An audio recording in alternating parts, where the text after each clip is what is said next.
যিনি রাগ দেশ থেকে মুক্ত তাকে বলা হয় সম।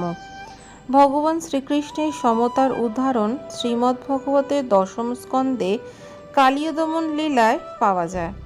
ভগবান শ্রীকৃষ্ণ যখন কালীয়কে কঠোরভাবে দণ্ডদান করছিলেন, তখন কালীয় পত্নীরা ভগবানের কাছে এসে মিনতি করতে থাকে, হে নাথ, আমাদের এই পাপাত্মাপতি কালীয়কে আপনি যে দণ্ডদান করেছেন তা সর্বতভাবে উপযুক্ত হয়েছে, কেননা সব রকম আসরিক জীবীদের নিগ্রহ করবার জন্য আপনি অবতরণ করেছেন।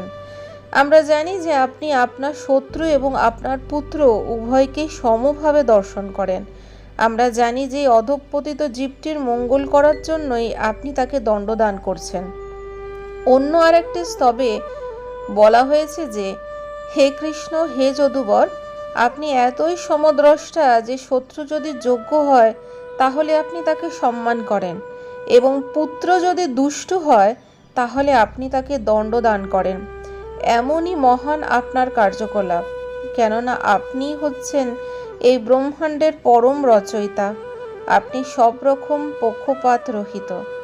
যদি কেউ আপনার চরিত্রে কোনো পক্ষপাত দর্শন করে থাকে তাহলে তা কেবল ভ্রম মাত্র।